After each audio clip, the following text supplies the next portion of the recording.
Hello, my dear fellow participants of this particular video. Today we are going to talk about bail. Bail हमारे लिए जरूरी क्यों है? Bell हमारे लिए दो कारणों की वजह से जरूरी है। सबसे पहले कि ये एक तरह की प्री ट्रायल प्रोसीडिंग है, यानी जब एक अक्यूज्ड है उसको कस्टडी से बचाना है खुद को, या वो ऑलरेडी कस्टडी में पुलिस द्वारा ले लिया गया है, ऐसे केसेस में वो न्यायालय के चक्कर लगाता है जमानत के लिए। और जमानत एक बहुत ही कॉमन पार्लांस में, लिटिगेशन में एक बहुत ही कॉमन पार्लांस में सबसे पहला एक रेमेडी की तरह होता है जो कि हम न्यायालय से मांगते हैं। कुछ अपराध ऐसे होते हैं जो कि न्यायालय के द्वारा जिनमें जमानत दी जा सकती है, कुछ अपराध ऐसे होते हैं जो कि थाने से ही जमानत जिसमें आपको मिलती है।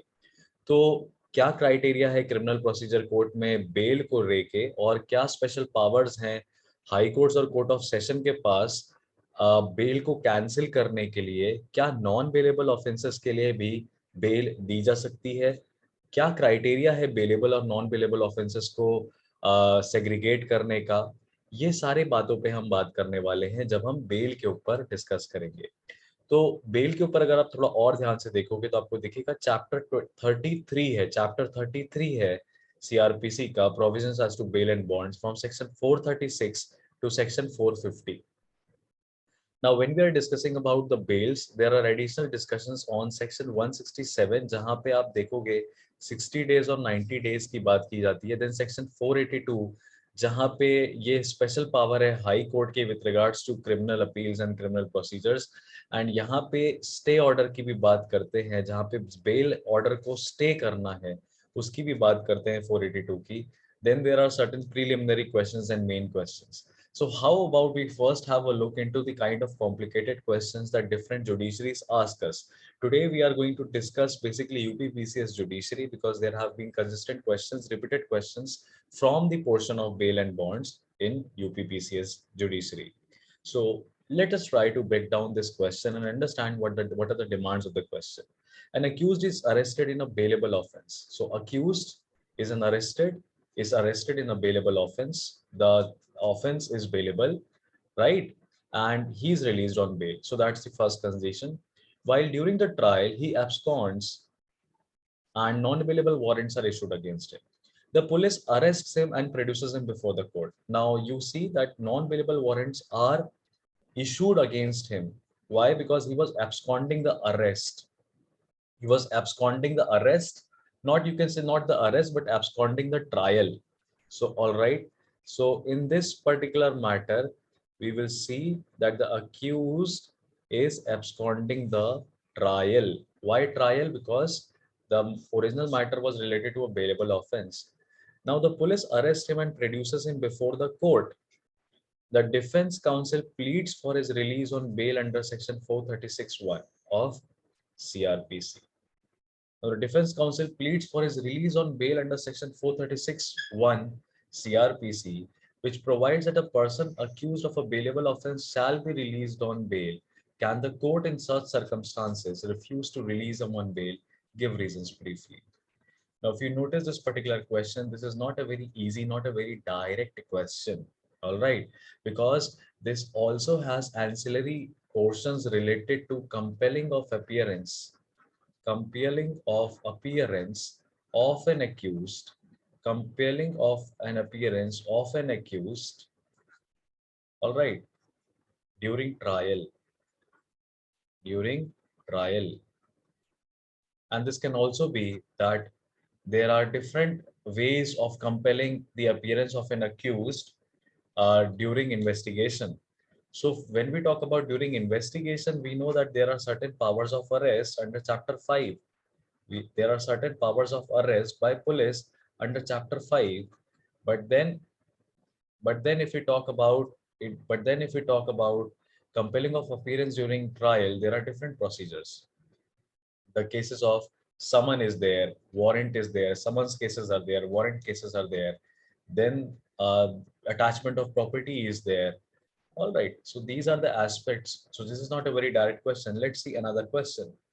Uh, Under the Code of Criminal Procedure 1973, Section 2, how bailable and non-bailable offences are distinguished. So you see difference between bailable and non-bailable offences have been asked. Then under what circumstances of section 437 of the code, bail may be given in case of non-bailable offense. Bail may be given in case of non-bailable offense. To discuss in brief. Here, for non-bailable offense, bail is considered as a matter of privilege. Bail is considered as a matter of privilege. Why privilege? Because you see, when we talk about bail, there is this famous quote that we often use in general parlance, that you are innocent until proven guilty. You are innocent until proven guilty. All right. So whenever there is a news regarding that someone has been arrested by the police officers, despite knowing the ground of accusations, despite knowing the content of the accusations, a hysteria is created in the societal surroundings of that individual, the wrath of which has to be shared by the family members, the innocent family members who have nothing to do with the offense that has been allegedly committed. Now, to safeguard a person from these societal distress, there are different provisions in CRPC that demarcates a difference between bailable and non-bailable offense. So for non-bailable offense, it is not the case that the court will not grant bail, but the bail would be a matter of judicial discretion. Bail would be a matter of judicial discretion, and in that section 437 comes to importance. Section 437 is the most elaborative section of this chapter, which needs to be discussed at length. And subsequently, you see section 2, that is related to definitions, wherein section 2A, bailable and non-bailable offenses are defined. We have to do it likewise. And this is of 10 marks. So not so direct, not so easy. A lot of memory needs to be there to answer this particular question. Let us just see a question from 2030. Whether it is compulsory to release an accused on bail in bail offences. Now this directly relates to section 436, which says bail as a matter of right. Which says bail is a matter of right, not of privilege.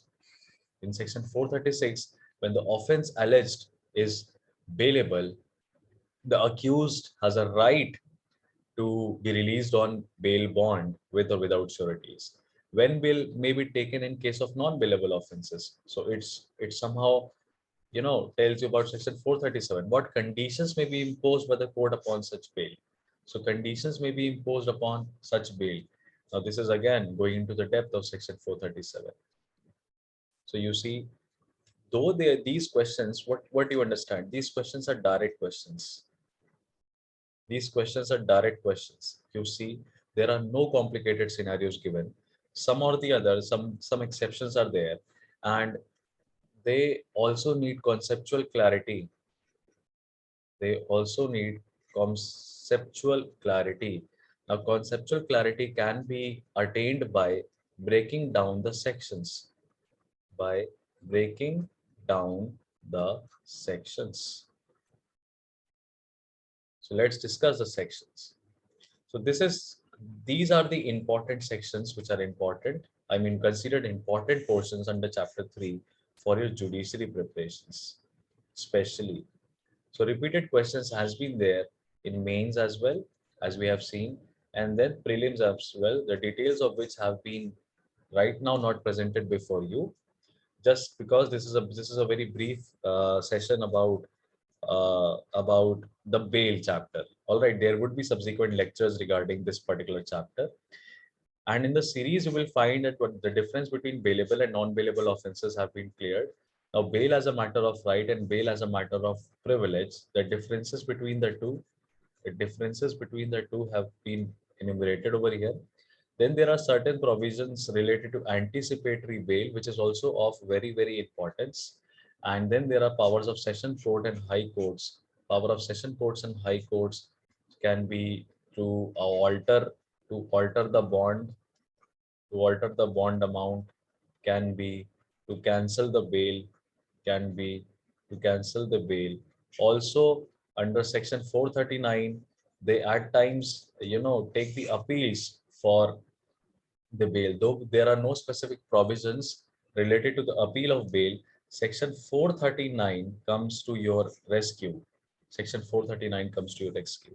And in that light, we are going to read these following sections. That is 436, that mentions in what cases bail to be taken. So it mentions that in bailable cases, bail will be taken.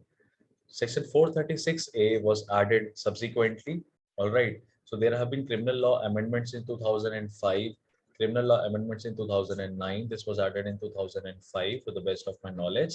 Maximum period for which an under trial prisoner can be detained is basically considered as half the amount, or you can say half the amount, sorry, length of sentence. We don't use amount, length of sentence for which the offense has been committed, and details are being safeguarded right now. Section 437, when bail may be taken in case of non-bailable offenses. So whenever there is a non-bailable offense, then also bail may be taken. There are around 6 to 7 conditions that the court needs to satisfy while granting the bail. Section 437A was added in 2009. Bail to require accused to appear before next appellate court.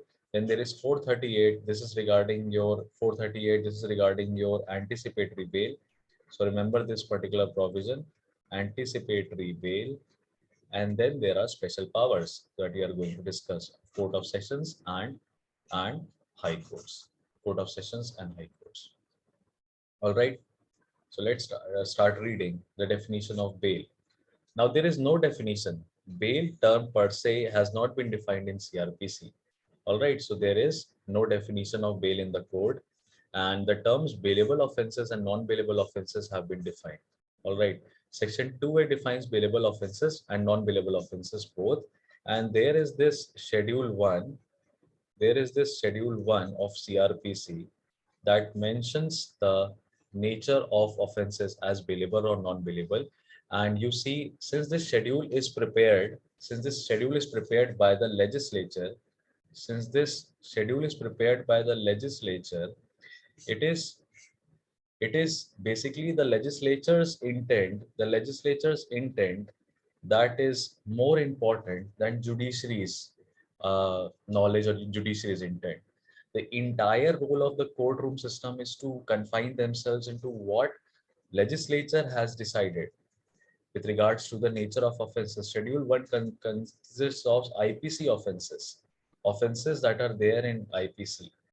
As a as a matter of knowledge, or as a matter of you can say observation, as a matter of observation, it has been seen that to distinguish between bailable offenses and non-bailable offenses, 3 years 3 years imprisonment is the criteria, is the criteria. So if you see, if imprisonment if imprisonment is larger than or up to 3 years, you will see that the offense becomes non-bailable. That the offense becomes non-bailable. So though this is not absolutely correct. This is not absolutely correct. Like I said, it's a matter of observation. 3 years imprisonment has been taken. And bailable offenses are those offenses for which Schedule 1 of the CRPC says that the offense is bailable. Whereas all other offenses are non-bailable offenses. Now there are different parameters at 436 that you need to also discuss. So bail as a matter of right, this is basically the importance grunt norm of 436. Then there are discharges on bond. So then there are discharges on bond. Now discharges on bond has been altered by UP. UP में discharge word की जगह पे replace किया गया है इसको release word से। Release कर देगी पुलिस आपको, जिसको कहते हैं हिंदी में थाने से जमानती। थाने से जमानती जो अपराध है वो डिस्चार्ज ऑन बॉन्ड हो जाते हैं। Then there are indigent persons. So indigent person की जब हम बात करें तो 7 days याद रखिएगा। 7 days are very very important, यानी 7 दिन तक अगर कोई व्यक्ति अपनी जमानत नहीं लेने आता है, तो ऐसे केस में ऑब्वियसली बेलेबल ऑफेंसेस में, तो ऐसे केस में मान लिया जाएगा कि वो व्यक्ति जो है वो जमानत अपनी फर्निश नहीं कर सकता है, अमाउंट फर्निश नहीं कर सकता है, और उसको बिना बॉन्ड के भी कोर्ट रिलीज कर सकती है. Then there is section 51 of CRPC that is also important. Wherever a person is being arrested, all right, and you see it is a duty of the police officer under chapter 5. It has been mentioned.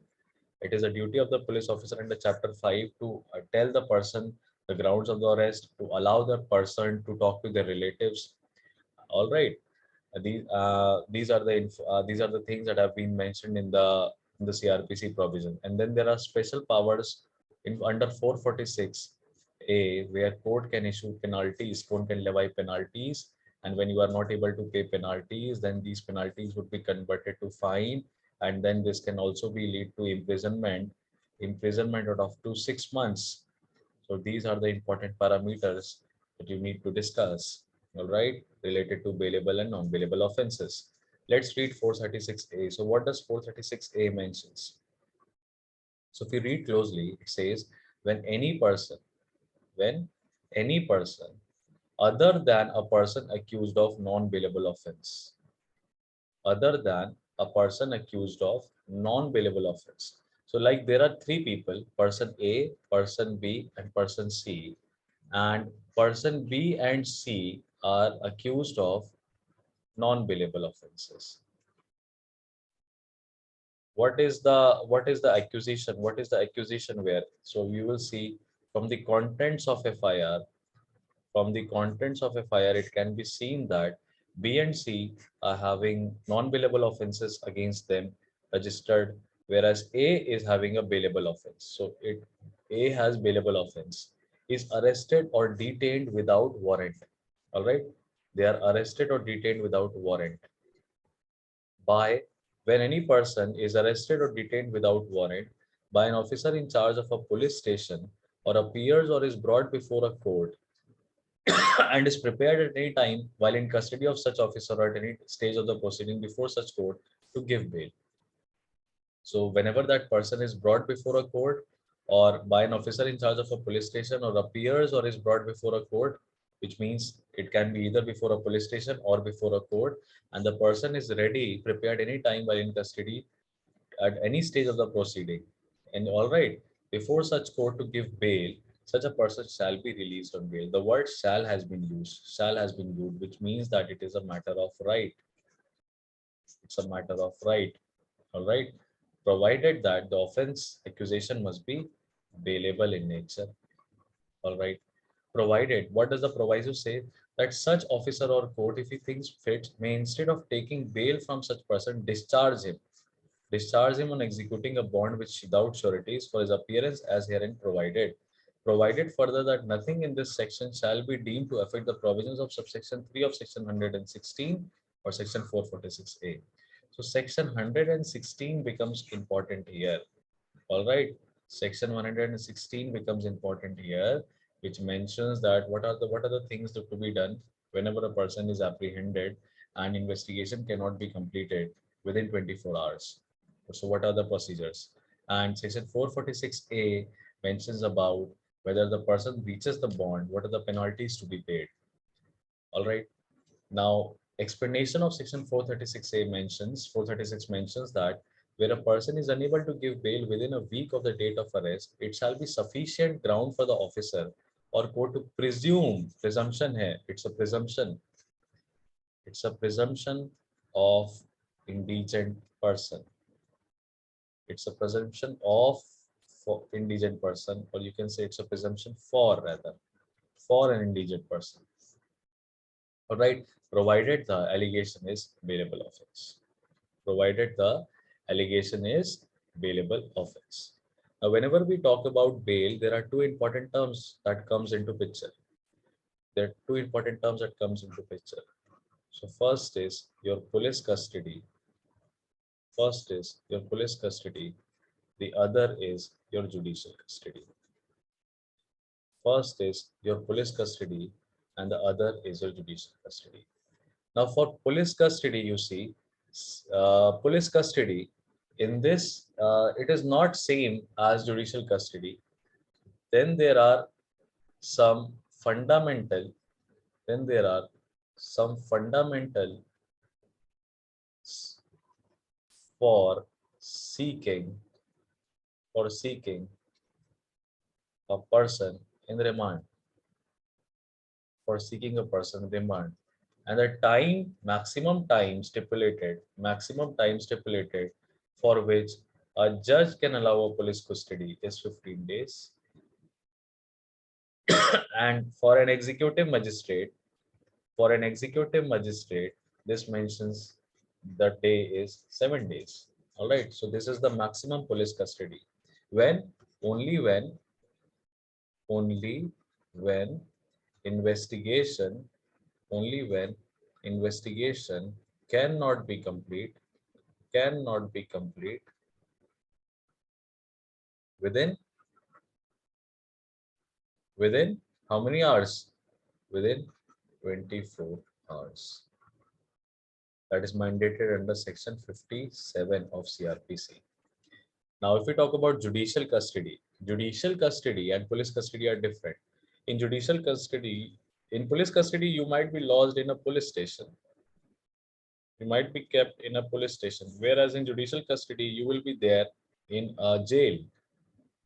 In a jail, and judicial custody basically also is given in cases where you can note that where investigation is not impartial, where investigation is biased.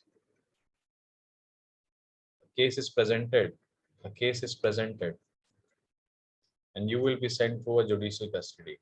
All right.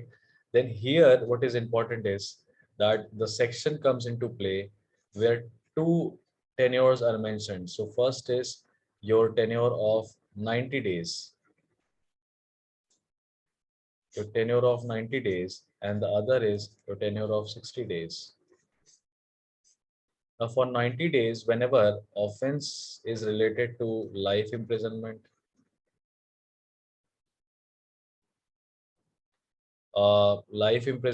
then there is death penalty. All right, death penalty, or the imprisonment is up to 10 years.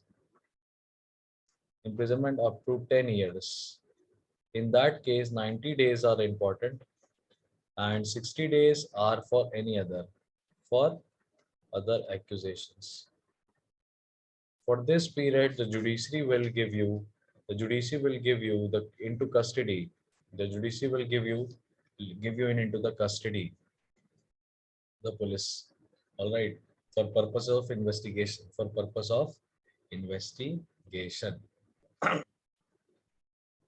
Now, there is thus another subsection of 436 that mentions, notwithstanding anything contained in subsection 1, where a person has failed to comply with the conditions of the bail bond as regards time and place of attendance, the court may refuse to release him on bail when on subsequent occasion in the same case he appears before the court or is brought in custody, and such refusal shall be without prejudice to the powers of the court to call upon any person bound by such bond to pay the penalty thereof under 446. Now, if you breach the conditions, what happens? So, if you breach the conditions of bail for bailable offenses, and then you are subsequently, arrested, all right, you are liable for penalties. You are liable for penalties as per section 446. As per section 446. So if we talk about what have we learned so far? So what have we learned so far?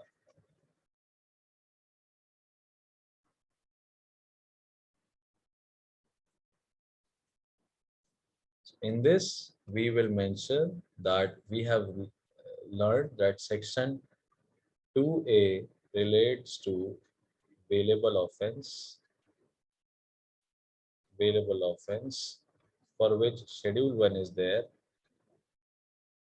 And when you are accused of bailable offense, section 436 tells you that bail is a matter of right. Bail is a matter of right, and bail shall be given by the court. And bail shall be given by the court. So it can be either with sureties, it can be either with sureties, it can be either without sureties. Then in section 436, we read further that there is a provision regarding indigent person. Indigent person. Indigent person के लिए mentioned है 7 days तक उसने अपनी जमानत नहीं ली तो उसको इंडिजेंट पर्सन बोलेंगे, और उसको रिलीज करना रहेगा विदाउट श्योरिटी, या sureties. Then we further read that if bail conditions are breach, तो अगर ब्रीच ऑफ बेल कंडीशंस आ जाए, अगर ब्रीच आ जाए बेल कंडीशंस का, तो क्या होगा? तो आपको कोर्ट पेनाल्टी लगाएगा under section 446. Penalty under section 446. All right. So you were accused of bailable offenses, but bail is a matter of right with or without sureties, and there are clause related to indigent person. And then where is breach of bail conditions, and you are accused of, all right, you're accused of a bailable offense, and then section 436 sub clause 2 is important. So these are the important areas that we have discussed today. Next lecture would be on section 437, followed by section 438 and section 439.